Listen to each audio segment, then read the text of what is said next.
Hello and welcome. You're watching Business Today, and with me is Mr. Abhishek Khaitan, the Managing Director of Radico Khaitan. We are at the launch of Rampur 1943 Virasat. So many thanks for speaking to us here on Business Today. First off, talk to us a little bit about this new launch. There is a wave of premiumization, and this is priced somewhere between that would be called affordable luxury, to my mind at least. So talk to us a little bit about this segment that you're targeting. In fact, we are super excited with our new single malt launch.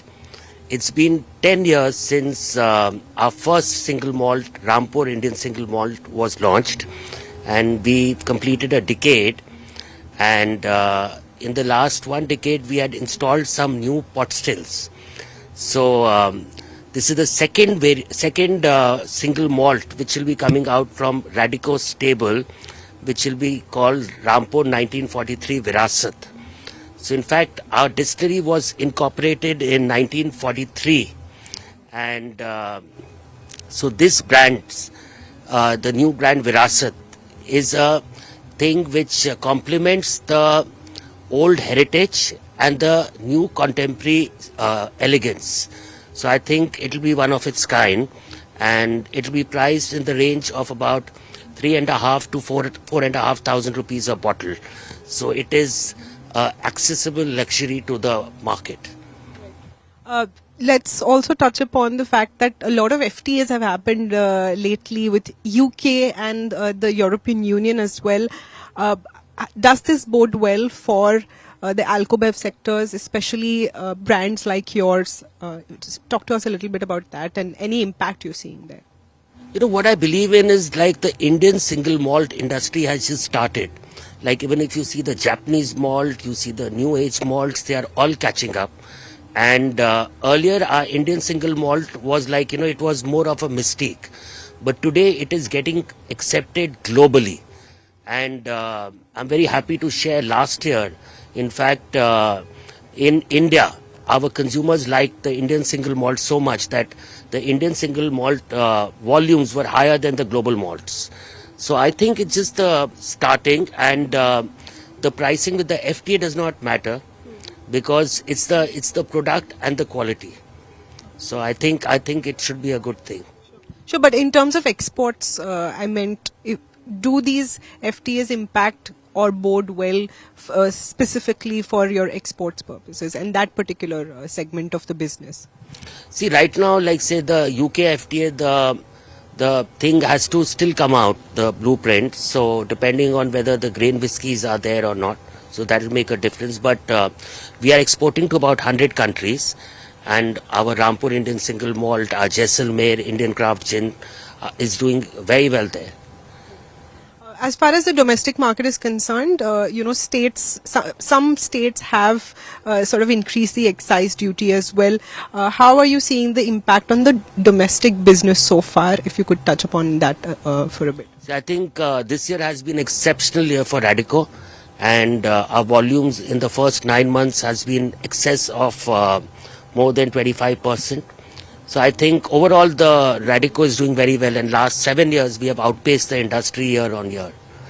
And with the increase in duties, there would be certain states like Maharashtra has increased the duty, so there the industries got impacted. But overall I think the premium side of the industry is growing.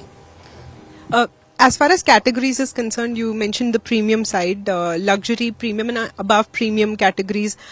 Going forward, the overall business, if you look at what's going to be driving the trend for Radico Khaitan. See, for Radico, our main aim is that our P&A category, where we expect the P&A category to grow at a rate of 15% year on year for the next 3 to 5 years. That is where our concentration is. And even like our luxury segment, which we had a sale of about 340 crores last year, we hope to touch 500 crores this year. I just also want to quickly touch upon some, regulatory hurdles, and as far as operations is concerned, FSSAI has been a little bit stringent on the packaging and labeling of certain Alcobev brands. What's your view on that? See, I think, as I said, doing business in India is like doing business in 28 different countries. So the grain versus molasses tag debate. That's what I was referring to. No, grain versus molasses. Yeah, so that should be FSSAI mandates that should be labeled and explicitly said what particular what base that particular Alcobev product has. So it has that hurt in terms of packaging or sales, etc. As of now, it's not come as of now, this regulation. But basically, all the whiskies are grain based and all the rums are molasses based. That's what traditionally is the thing. So, in the Alcobev industry, we've seen a wave of Indianization a lot. We've seen, this is whiskey, but of course there is flavored gins that we're talking about, mahua and certain kinds of, new trends. What do you think is in fashion at this point? The top three that you're looking at when you see the sales going through. See, I think if you see the industry generally across the globe, 28 to 30% of the industry is white spirits, whereas in India it is only 4%, but growing at 20%. So I think the new generation, I think the white spirits is a category which is going to see a tremendous growth, whether it is a flavored gin, a regular gin, a flavored vodka. So I think the whites will gain a lot of traction in the next 5 to 10 years. You also had a partnership with Shah Rukh Khan, and you've launched something on those lines as well. How is that going for you, and any such plans to expand the whole portfolio as well through that particular venture? See, we have a joint venture where 47.5% is Radico, 47.5% is SRK and Associates, and 5% is Nikhil Kamath. So there also we are planning our first product would be a tequila. So the ethos of that joint venture is to create brands globally and bring them to India and to the world. So that is what it is, and hopefully in the first half of the next fiscal, we should have our first product in. As far as that contribution to your top line is concerned, how much do you think, what kind of share will that bring to the business of Radico Khaitan, specifically this new venture that you've started off? Right now to talk on numbers is very difficult, but what we want to do is first get the right kind of product. But definitely is going to add a lot to the image, because those would be all ultra luxury products.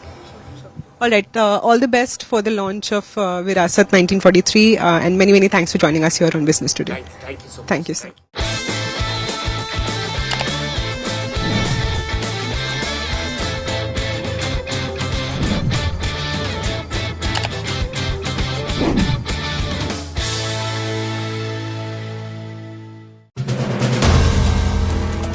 If you like the video, do like, comment, share and subscribe.